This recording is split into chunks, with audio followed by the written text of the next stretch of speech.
Why, hello there, and welcome. You are now listening to The Crypt of Despair with your hostess with the mostest, Cosmic Eve.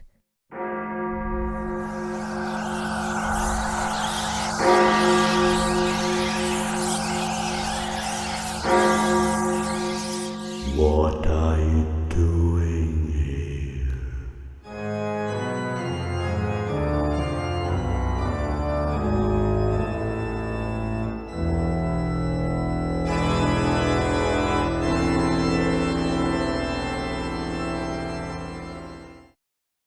Joining us today on the Crypt of Despair Doom Metal podcast is Finland's very own traditional doom metal band Cardinals Folly. We have Mikko here today with us, frontman and bassist, to tell us all about his new release, Holocaust of Ecstasy and Freedom.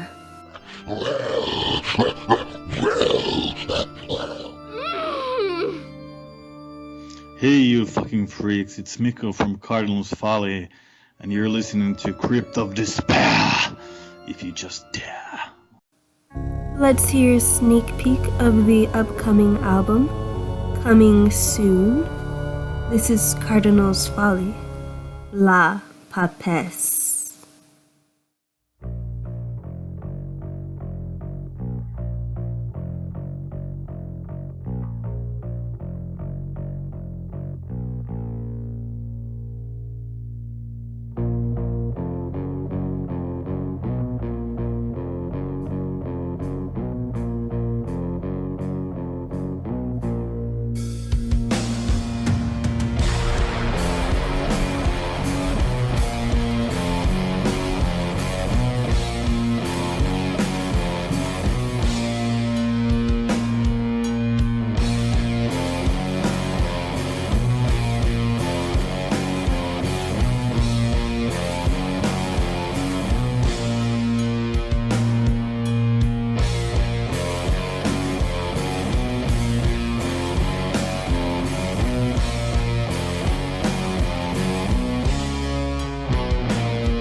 That was Cardinals Folly with La Papesse.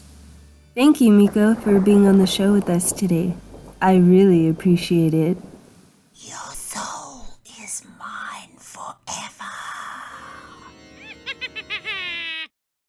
So, how was your day?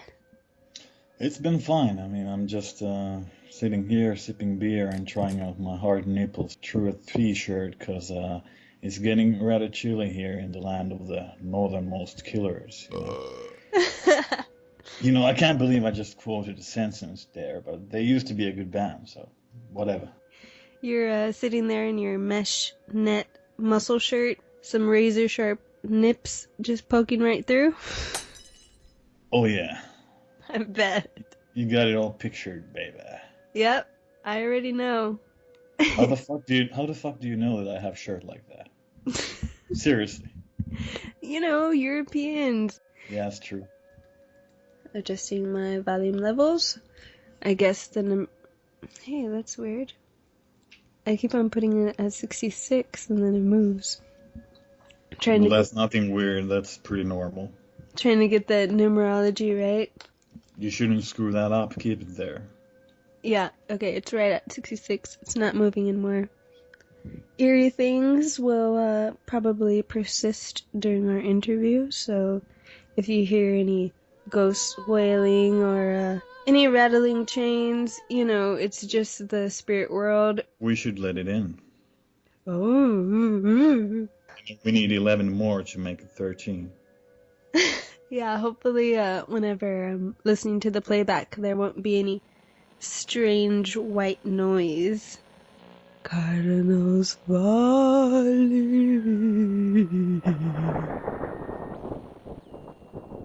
First off, I would like to know basically everything about Holocaust of Ecstasy and Freedom. Alright, well, this new album, Holocaust of Ecstasy and Freedom, it's 7 songs that go for about 43 minutes. And it's like an absolute hedonistic feast of old school doom groove, some ominous atmosphere, cult movies, sleaziness, H.P. Lovecraft, and everything you've seen before, everything you've heard before in our works, and something new as well. And just that slight, nice touch to make it a perfect Cardinals Folly witching cauldron, you could say. Lovely. And have you performed any of the new songs off of the album yet? Because I know that you were just at the Stone to Death Fest. Have you given audiences a preview? We've actually recorded some of the stuff already 2 years ago, and it's definitely live stuff. It's not like this album is not going to be as long or as storytelling with this storytelling atmosphere. It won't be like before. We have made this pretty compact album with lots of good live songs. There's no secret, and it's good because we like to play them live. We've been doing that for a while, and yeah, we played last Saturday. We played like 2 new songs. Yeah. Nice. How are people responding to the new material? Well, almost everyone says that they are the best ones, and even when people didn't even know the songs, when we played them for the first time, they were still more into those songs. So obviously they're working, you know. I really enjoy the artwork for the cover of this album, and I'm sure lots of other people do, females alike. Who did the artwork for it? It's a friend of mine from Miami, Florida. It's named Nuvis Martin, and she plays in bands like Bullethorn, which is a new, you could say, a doom fusion band, and also a death metal band called Apocalyptic Assault. And she did it like 2 years ago because she's always been a Cardinals Folly fan. And I had the basic outline of what should be there, and I think she put some own idea of hers there based on the movie A la Carta. And at the time, I hadn't even seen that movie, but when I saw that painting and combined my lyrics together, I felt like I should sum it up somehow. And I think the painting was perfect. Her own ideas completed that, and then I just had this vibe, like, to sum the whole album and the atmosphere in Holocaust of Ecstasy and Freedom, and I think it's perfect. When do you think that audiences will be able to enjoy the full-on album? Well, it's Shadow Kingdom says that it's coming soon, so that's what we're telling everyone. It's coming soon. If you're trying to listen to the best Doom, then start with the Finnish Doom metal. So, I'm pretty curious of what that means to you to be in the Finnish Doom metal scene. Well, it's interesting because we're definitely Finnish, and we sound like Finnish, and we have that atmosphere. I usually use the term Finnish devil spirit, whatever you think about it. But it's also interesting because at the same time, looking at the local scene, we feel like strangers in a way, because we're one of the rare bands that actually play doom metal based on heavy metal, traditional doom heavy metal, new wave of British heavy metal type of thing. And there aren't really that many other bands doing the same stuff. I mean, we got this stoner fusion trend thing going on here as well. So while I say that we're the band that actually sound most like Finnish, because many stoner bands here, they sound like any other stoner band in my ears. Tell me about the sort of personality of a Finnish person. The Finnish atmosphere is like, sometimes I just want to go out when it's really windy and cold and just walk against the wind and feel the fucking chill and pain. There's supposed to be a lot of black metal in our music as well, that northern, cold, grim attitude. So I think we have plenty of that black metal in spirit as well. And I just think it's something we're born to if we make this type of stuff. And, when we were 14 or 15 years old, we were in the forest drinking booze and wearing corpse paint and actually hoping to be dead soon. And, just thinking like, let's destroy this fucking life. Let's destroy ourselves for Satan. And while that kind of attitude is obviously something for the kids, there's also a lot of things that we can grasp onto later. There's attitude, there's spirit, there's strength. And I still want to capture that same atmosphere and spirit in our work, even though it's been a while. Of course, we're grown up. For some people, things have become kind of civilized, but I want to keep that brutal feeling. I don't want to get too civilized. And as far as Finnish doom metal bands who have been carrying the torch, even in the past as well as to right now, would you name a few of your favorites? Well, I think Reverend Blizaro rules the Finnish doom history, really. And also Minotauri. It's always been underrated. Nobody ever gave them a fair chance. They never made it anywhere, really, which is a fucking shame because they ruled. And then there's the third Friends of Hell band, legacy band Spiritus Mortis, which are still active. I think they're going to put a new album out this year, which is fucking cool. And those are like the Finnish doom forefathers. And if I look at the current scene, my definite favorite is Caskets Open. They play like this traditional doom thing mixed with the hardcore stuff. It's almost like Reverend Blizaro would clash heads with Carnivore, And they're fucking badass. And another band that I like that's up and rising is Church of Void. Maybe I'm being a bit favorite. I'm doing some favoritism here because they're my friends, really good friends. But they're also an interesting band, especially live, and they have their own thing forming up just like we had during the past years. So those are the bands that I like to mention here. I would like to go into your vocal style. So you're saying that I actually have a vocal style? Yeah, I would say so. Yeah, and I'm just kidding. Yeah, the thing is that I wanted to sound epic and like dramatic, because we have lots of epic and dramatic lyrics and stuff. At the same time, I just also want to keep it crazy and go like all over the place. I think I'm improving my methods. I'm evolving, like Hannibal Lecter said. I want to go all the time into a bigger frame, use different kind of styles, even inside one song, to keep it like natural, dramatic, and impulsive, but also developed and diverse at the same time. I like it that my vocals are like this love and hate affair, you know? I can clearly feel it, and it's a hell of a lot better than just being like, just having everyone say like, oh yeah, that's totally okay, that's pretty nice. That sounds fucking boring, so I can clearly see that my vocals are like this love and hate affair, and I want to keep it that way. Very awesome.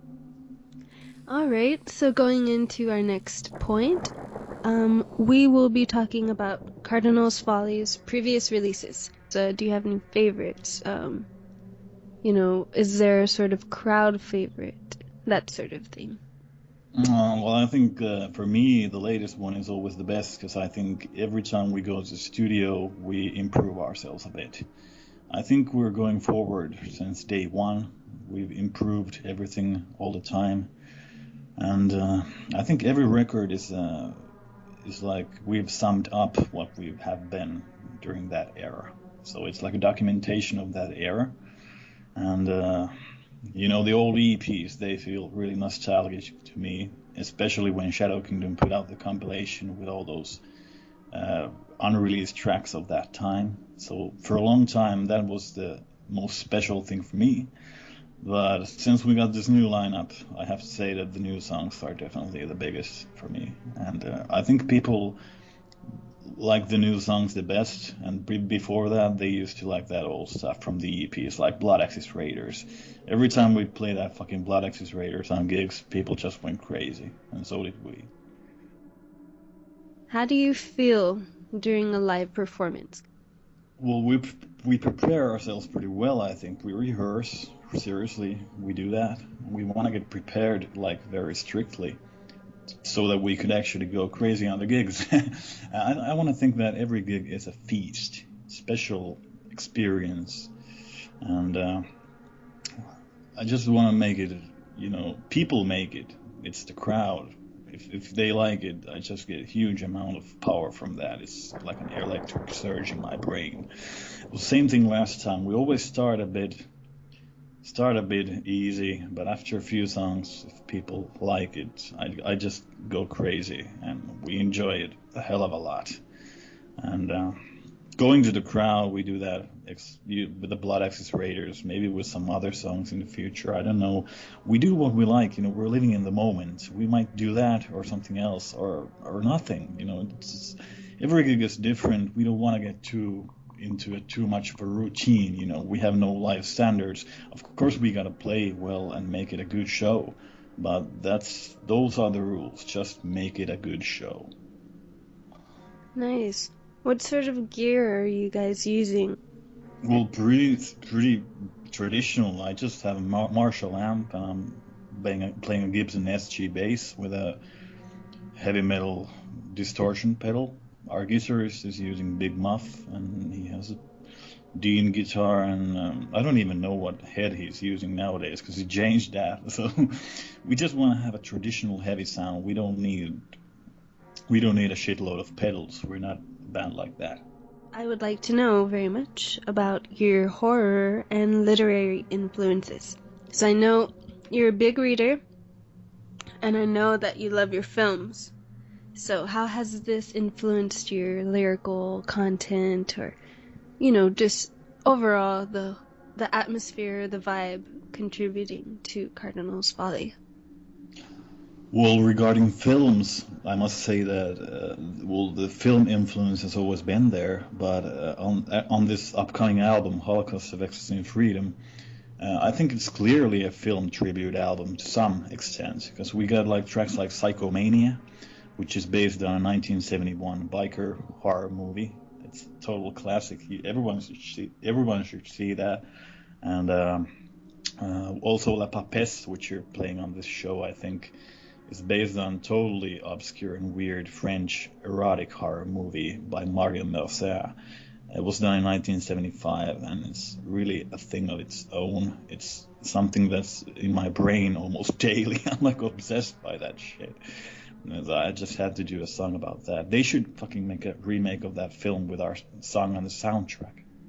And well, there's lots of old school horror, like Hammer horror movies, British stuff, European stuff, from Italy, France, Spain, and exploitation movies like Ross Meyer and Jess Franco. They're always like, they have this weird vintage vibe that's like totally fits into Doom as well, almost as well as the old horror movies. And when it comes to books, I like reading stuff like Dennis Wheatley and his old black magic novels. I even got the name Cardinals Folly from there, as many people know, I think. If they didn't, they should know it by now. And also stuff like H.P. Lovecraft and the brutal barbarian stuff of Robert E. Howard. And when it comes to philosophy, I think Nietzsche is the man. He knew everything about life and about being a man. Or being a woman as well. And you can sum it up. I think I've mentioned all the important ones here, and I just want to combine them to our music and blend it in there, and also display that in my attitude towards this whole thing. And also in my own way, of course. I'm not like taking it from the same context. I'm combining it with the Cardinals Folly context to make it something crazy and unique. That's my goal. What made you want to choose Shadow Kingdom Records? Well, basically, we're there because they wanted us to be there, and they made us a good offer, and we have had the same deal for years, and he's always been honest about it, and we've always had a good collaboration. About the roster, that's awesome. I mean, he has Manila Road, Pagan Altar there, lots of good underground bands like Lucifer's Hammer, Revelation, that's a legendary Doom band.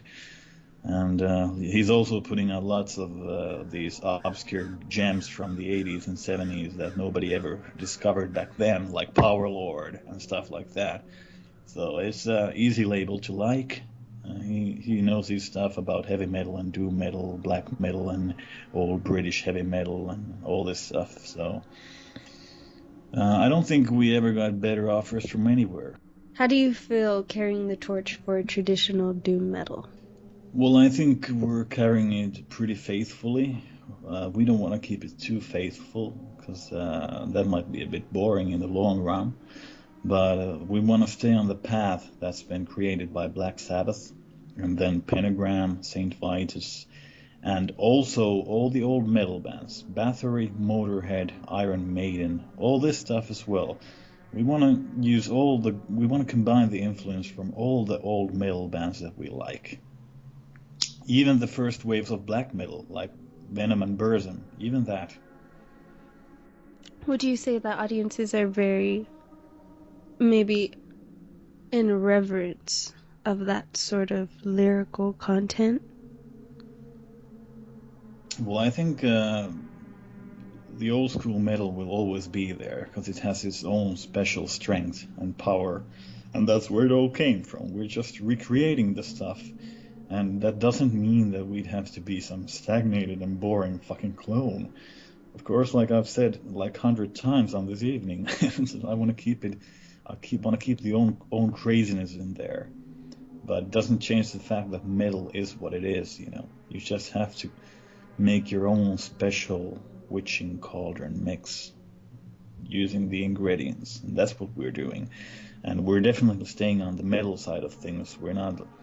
I know that a lot of stoner people like the previous album because this has this fuzz sound, and that's cool. That's great that they liked it. But we're still going to stay on the metal side of things. We're not influenced by trends. We're looking at the past and creating something new through the past. How was Cardinals Folly born? Well, Cardinals Folly was born in 2007 when we got a new drummer, and we wanted to rename our old band The Coven. But if we go way to the beginning, we had a first rehearsal in October 2004, which is like a lifetime ago. I just realized that I was 19 at the time. I had just turned 19. And we were just playing a few riffs. We didn't even have a fucking drummer. And I think the guys were like, I don't know what they were thinking, but as crazy as it may sound, I was already a man on a mission. I knew that it's gonna be a real band. We're gonna go forward. We're gonna make albums no matter what it fucking takes. And I had a clear image of my head about how the band's going to be. And I think the way that it later turned out to be with Cardinals Folly was pretty close to that image. In the past, we were precisely that, an image of a band that needs to happen. But with our new drummer and our latest guitarist, Juho, who is my fucking brother, he feels like a brother to me, not just a friend or a bandmate, I can honestly say that with these guys, we're not an image of a band. We're an actual fucking badass band. And that's amazing. It's the image of a band has actually turned into a real band. That's what happened. So, do you have any ideas for how you would like to form your next projects? Yeah, actually, we already have the next release after the Holocaust album. We have it like all planned. It's gonna be a split with Church of Void, which I mentioned before, and the Swedish band Acolytes of Mars. Yeah, it's gonna be a three-way split. We're gonna do 2 songs, and their Church of Void is gonna do 2 songs, and there's gonna be 1 long track from the Acolytes. And I think all the bands have put their own A-class material into this split, so it's gonna be a good release. It's no fucking B-side stuff. It's not like leftovers. It's good stuff from all the 3 bands, so it's something to look forward to if you like this type of doom. And also we're writing stuff for the 4th album. We don't know when we're gonna do it. We're gonna take it easy, but we already, ever since we started that process, we've done like 12 songs. Obviously they're all not gonna be on the album. And we're gonna just keep doing songs and see what those are already the best songs I can tell, so it's gonna be good, but we're taking our time with that one and just doing more songs and seeing just how crazy it goes. What is your ideal vision for Cardinals Folly and its ultimate culmination? Well, a journeyman must go where the road takes him, so I don't want to expect too much, but I know that we're going to do everything that we can, so I think that we're also going to get what we deserve in both good and bad. So I don't want to expect too much, but we're definitely going to take what's out there for us to get. We're going to exploit those chances, and we're going to get more diverse and more badass and more heavy. That I can guarantee. Breaking news from Shadow Kingdom Records. Cardinals Folly, Holocaust of Ecstasy and Freedom, will be out June 3rd. So keep your eyes peeled and get ready for some pagan orgies of rejoice. Here's a new one off of their record called Her Twins of Evil.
I'm here standing at the gallows with John Gallo himself of Blizaro and Orodruin, and we will be delving in today Blizaro's upcoming album, Cornucopia della Morte, coming out April 15th on I Voidhanger Records, and we will be delving into Orodruin's past.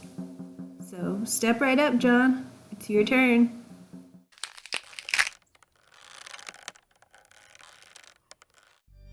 Hi, this is John from Blizaro and Orodruin, and you are listening to The Crypt of Despair!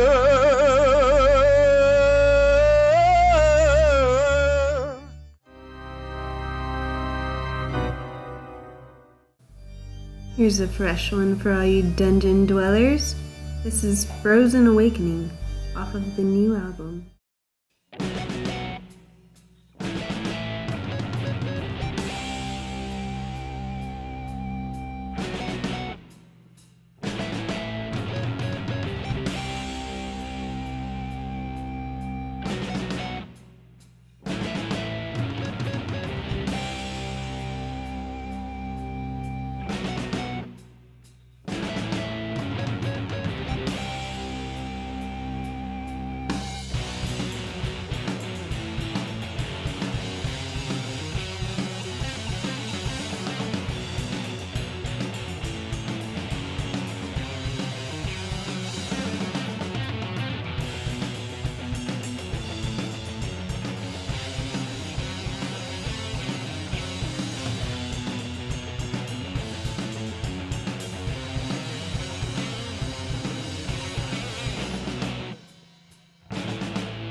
Okay, so today we are gonna start off with your Blizaro band.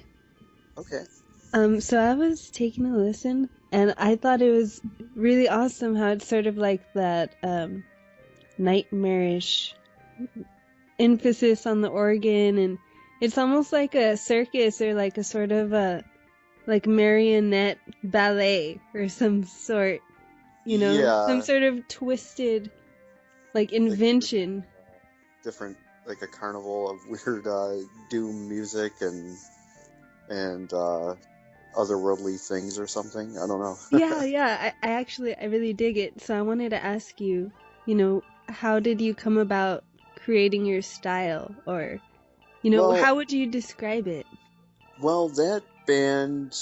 Well, I was already doing Orodruin, and I guess it really happened like the first time I heard Paul Chain Detaching from Satan, the EP. Like, I was really floored by that release, and I don't know, I just really connected with the style of that music, and I wanted to do something kind of similar. And then I was just kind of I was getting into Goblin and a lot of Italian horror movie soundtracks, you know, like Fabio Frizzi, who did The Beyond and you know, most of the Lucio Fulci films and stuff like that, and I really liked that sort of atmosphere, and I wanted to merge the two bands together. And also, for some reason, Pagan Altar, I just heard them kind of the first time at that moment. This is like, I think in 2003, 2004, so I remember just wanting to create a band with like those three bands in mind, basically, but I don't think it necessarily sounds anything like either of them, but it's just kind of the influence I had when creating that music, so the Blizaro stuff. Nice. So you call it doom rock.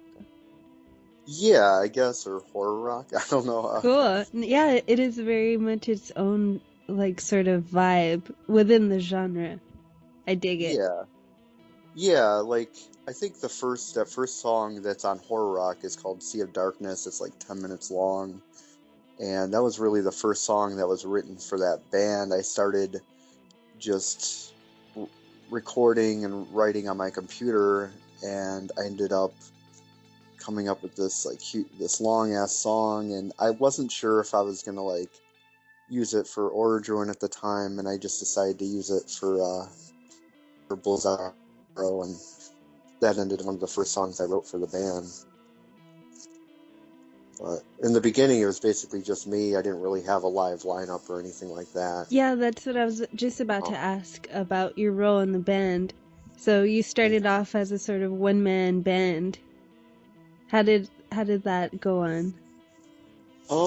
Basically, I mean, it was just like, yeah, me writing a lot of stuff in my bedroom and just coming up with those early sort of Blizaro songs. And when I had a lot of the music recorded, like I would record to a metronome on the computer, so it'd all be in timing, and then I'd write out all the drum parts or whatever. But like when I was seriously starting to do the first sort of Blizaro release, the horror rock tape, I had my singer from Orodruin, who he's like, his name's Mike Paleo. He's really talented. He plays a lot of different instruments. I actually had him play drums on it. So he tracked drums on Sea of Darkness, and he did another song on that release called Cadaverous.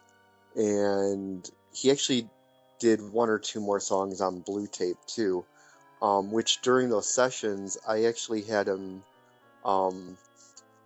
play each drum hit one at a time, and I sampled the drum sound and made my own sound bank. So now Cool. when I write drums out on the computer, I'm just using his samples. So it's almost more, I don't know, maybe it's better than just having a drum machine, because it's an actual it has like acoustics of its own.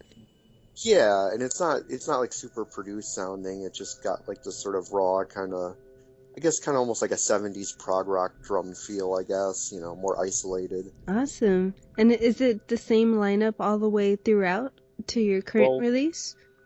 Well, no, basically, early on, yeah, when Paleo was doing the recordings, it was basically me and him as a two-piece band, and we did at least definitely a handful of shows, maybe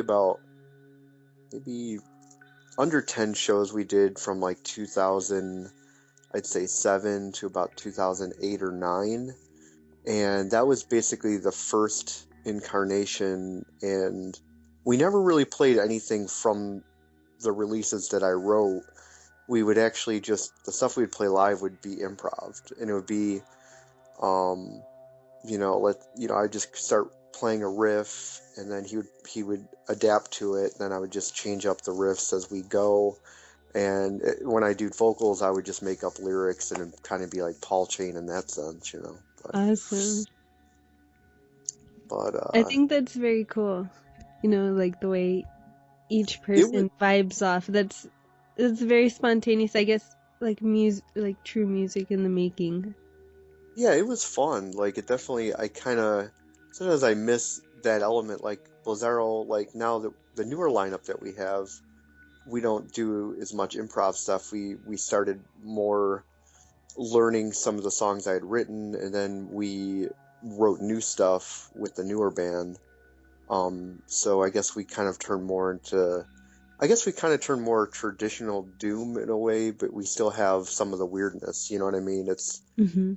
even as of late, I don't really have the keyboard as much. I mean, granted, the old synthesizer I have sometimes it's not 100% reliable, so sometimes I worry about bringing it out to gigs because I don't want it to mess up in the middle of the show or a song or something. I could only imagine like having to lug around like a big old piece, sort of like old school Deep Purple, Well, the yeah, whole deal on the stage. yeah. Like, I mean, a lot of those organs, like, people would chop them in half, and then they'd put all the guts upwards, so it'd be just more of a portable version. But they're still heavy. My Moog isn't really that bad. It's actually not that heavy or anything, but it's very temperamental. And it's hard to find a person that can actually work on one of those. I mean, I definitely need to get it fixed properly at some point. Your music seems like very drawn from the imagination. It's very much of a space or like somewhere in the mind that you go to. So what would you say that like your influences are, like based Well, upon like from your own as well as like maybe like literary or well, anything I of this sort? well, I guess like definitely music is a huge influence on my life, and I feel like Blizaro definitely draws from all those different influences. But I definitely feel most of the songs I write, I do try to get this otherworldly kind of Mm-hmm. sort of realm that opens up, and it feels like a cavern in space that just kind of, I don't know, I'm just like trying to draw from something that I guess is beyond this world. I don't really have any exact things I can pinpoint, but it's just something that I go with a feeling when I'm creating some songs, and I just, like, let's say I'm working on something and I'm laying down all the parts that I had written or I'm writing at that moment, then I feel like, I guess depending on the sound of what the source is, if the music kind of conjures up a certain feeling, I feel like then I can draw it out of my head. And I'm not Mm-hmm. really sure what that is. It just happens, maybe sometimes I do tend to like maybe with the John Gallo with the W project that I have, it's like I called that album Violet Dreams, and that seems to be kind of a perfect example of the other realms that I'm speaking of. Like, it's like something I'm tapping into that, because I've had a lot of weird dreams that seem Mm-hmm. so strange. Like, I don't know. I don't, it's kind of, I don't really know how to explain it. It's just Yeah, something. yeah. It's something that sort of unravels or it unreels as you create it. Yeah, it's kind of like, I don't know, it's like a dungeon, and then you just go through all these different like levels and stuff, and I don't know, you never know what you're going to encounter, but it's just kind of like a journey through that, and I don't know, you're just It's kind like of like, that, what? almost like that crazy labyrinth where you don't know if you've turned around or if you're still going, in Yeah, circles either or you something. keep It's going, like that yeah, Twilight Zone. yeah, you either get stuck, like, for like, you think you're moving on, but really you're just kind of trapped, and you're not really progressing, but it feels like you are, but then finally maybe you do, but then it becomes something else completely different. Would you say that you sort of conjure this mood, like this nightmare consciousness? Like, is there anything that you do to set up before you make your music, or does it just sort of happen whenever you play it? I think the mood is more like an inspiration, and it's probably more or less when I'm like, let's say I'm at work or if I'm out and I'm either listening to a band or thinking about an idea, and then it hits me. I'm like, all day it's like, man, I want to go home and do something or record. So basically, I guess when it comes that time, it's usually at night, and I just go up in my room and I just start coming up with some riffs, and then some of the process, it's just, I mean, I guess not so much with the actual lineup, but with when Blizaro had started and I do more stuff on my own, I just go upstairs and I'd play a riff that I'd liked and I'd record it, and then maybe then I would do. I have this system down. It's almost like this template that I'm used to, where um, I play along to something that's just like a little drum beat, and then I'll lay down the second guitar immediately, and then even the bass. But then I'll write the second or third riff right after that. Like I write it as I go. Like it's almost like a journey that's happening. So each part, I I guess I've gotten good enough at my recording techniques that I just do it all at the moment, and I just kind of build it up from there. That's very inspiring and masterful as well. Yeah, I mean, it's definitely been harder in the beginning, but I think I'm a lot better at it now. So, um, live, like with the lineup that I have now in Blizaro, I have a bassist named Mark Rapone. He's from Rochester here with me, and Mike Waskey, who's actually the drummer from Orodruin, the actual drummer. He joined the band. They both joined the band around 2010, and we started playing out more and doing definitely more. It added more structure to the band because we started writing a bit more stuff as a band, and I feel like that aspect is really rewarding. I feel like whenever we get together, and even these days, it's like we always come up with something. There's always, like, music is written pretty much kind of in the same way that I would at home. It's like I'll have a riff or two, and then I show it to the band, and then my drummer will try to come up with like a certain beat that will fit those parts, and we'll try to figure out certain changes or bridges in between riffs. And I feel like, like my bassist, he'll come up with a couple parts or something. We kind of just meld them together. But as I would still do at home, I still try to incorporate more and more riffs. I mean, we only have a few songs that seem to have maybe, a set structure where it's maybe just a few riffs. But most of the songs we write, it always seems like it goes into like just a ton of different parts, It's like a blossoming of doom. Yeah, pretty much. I mean, it's fun, and I think, we have a really good chemistry now. We've been playing together for 6 years, and I think these are actually the first albums that's gonna include this lineup.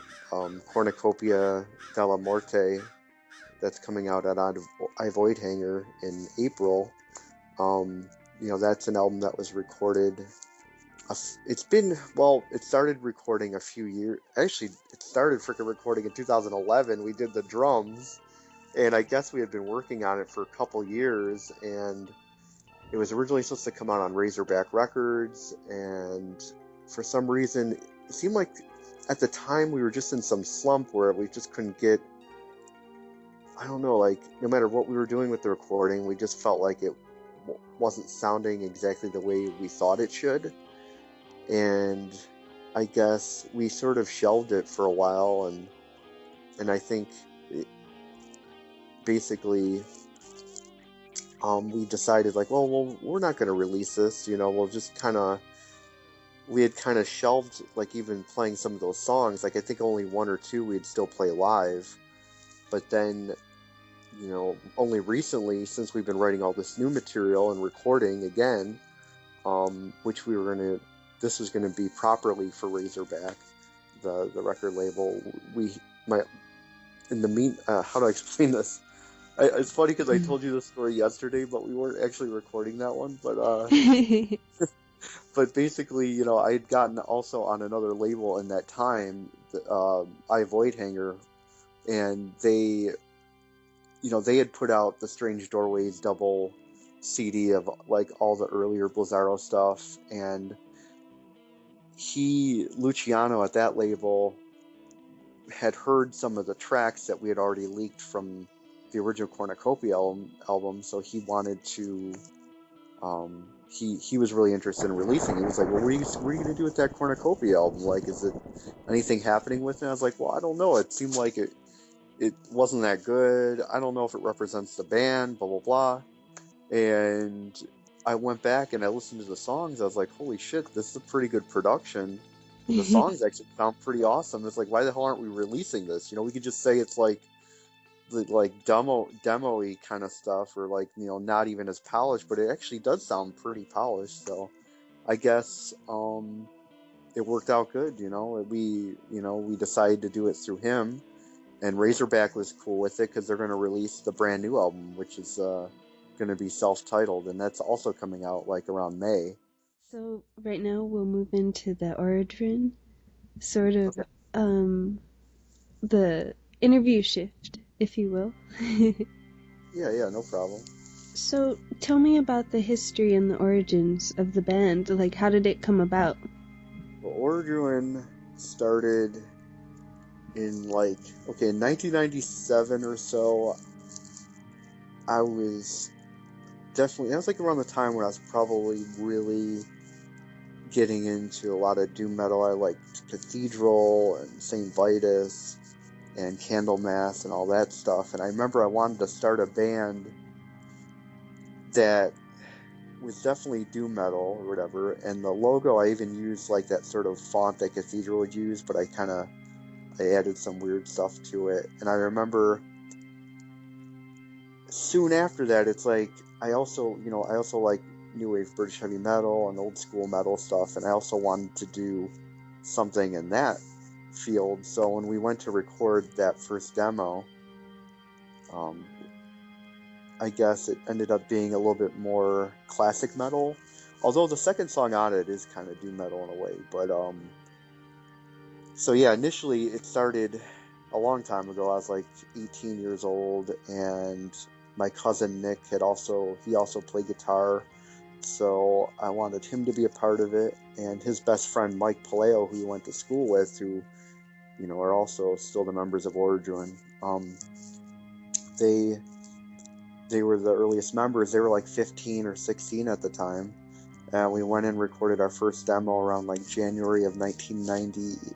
I think it was like winter of like maybe 98, maybe it was 98, 99. And so we recorded that first demo, and it was definitely, yeah, in the beginning I sang, and it was, a little different stylistically. But like we were trying to do that for a while, but we couldn't really find like an actual like full lineup. We wanted to get like a drummer and a bassist. We were having trouble, so I think a couple years had passed, and it started to fizzle a bit. We didn't really, get together as much, and we were kind of doing our own things, whatever.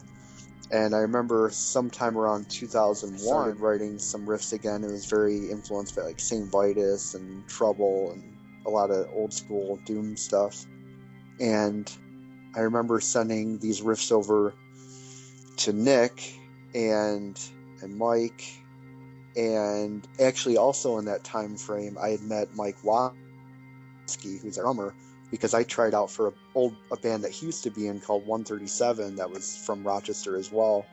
And but I had never ended up joining them, but I kept contact with them. So I just kind of sent off the song to all those people all at once, and everyone was like floored by it, and they're like, oh man, we gotta do something. And the song was Epicurean Mass. It's the one that's the title track of the album. And I also found out like Mike and Nick had been jamming a lot of doom metal stuff as well, and they already had started writing riffs. So when we came together, it just kind of flowed naturally. Or came back together, I should say. We were all three guitar players. Like Mike Paleo finally decided to switch to bass, and he ended up taking on vocal duties because for some reason I didn't really feel comfortable singing and playing at the time, and so he took that over, and that became the new Orodruin. Very cool.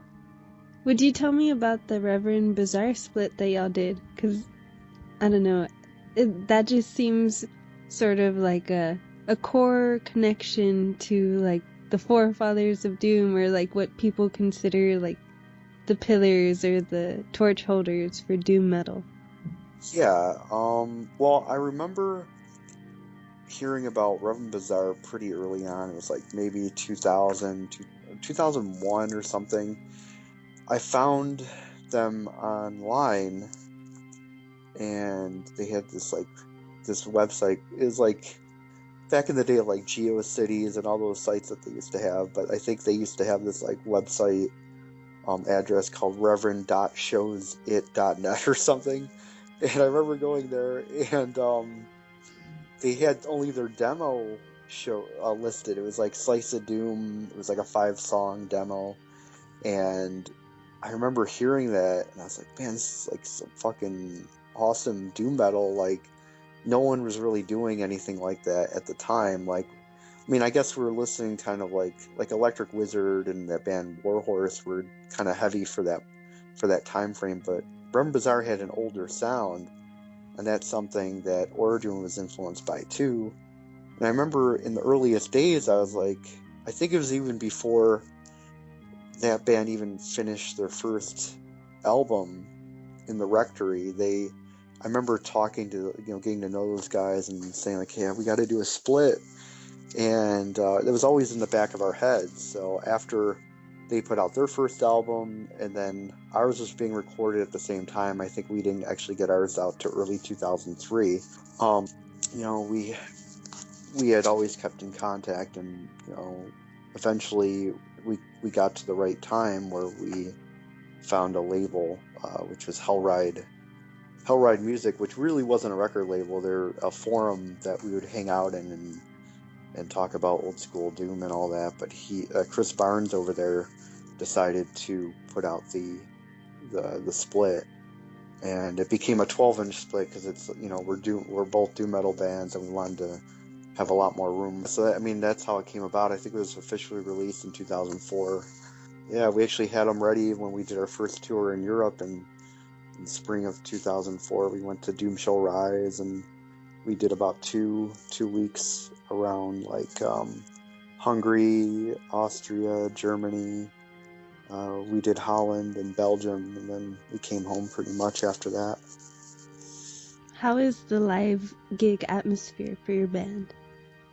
I guess it's always like kind of, we always want to take, kind of conjure up this heavy feeling, and it's, it's very stripped down, but yet I feel like it's kind of like an epic journey. Like, I feel like even though we have structure to our music, live we tend to be very free, so sometimes parts won't always be played exactly the same way, because like, let's say we incorporate different harmonies or certain things at that moment.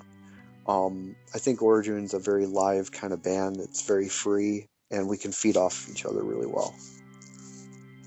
So tell me about your future releases with Orodruin. Where do you envision the band? I know it's like an unfolding journey, but you guys have had a long track record together, and y'all have, great releases and good reputation. Where do you hope, or how do you hope to keep evolving? Okay, basically, Orodruin, we've been around for a long ass time, and like we started, a long ass time ago, and the only tours we did were in 2003 and 2004. We toured in 2003 with this band, The Prophecy, and Mourning Beloved, and in 2004 when we went to Europe, we went over with Penance, which is an awesome traditional doom band, and we were really happy to be a part of that tour. And our first album, Epicurean Mass, came out in 2003. We had an EP that we released for Europe in 2004 called Claw Tower, which only had like, it didn't really have much new material. It just had sort of like the new song Claw Tower. It had us redoing an old demo song, and then doing of the band Quartz and some other random tracks. So we don't really have any other full lengths. We have a lot of new material. We put out a couple of demos in the past few years that have new songs, but as far as the future for the band, I'd really like to get a new album out, and regardless of what label we get on, I would just be happy to get the new album out and be touring. And we have a lot of music to put out there. We just have to record it, and I guess we've been on this sort of like long hiatus, and I just really want to get us back to the level where we're just out there doing our thing, you know. To conclude the very first episode of the Crypt of Despair, we have Orodruin with Wicked Wizard off of their In Doom EP. So thank you all for listening, and until next time.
Please don't leave me here all alone.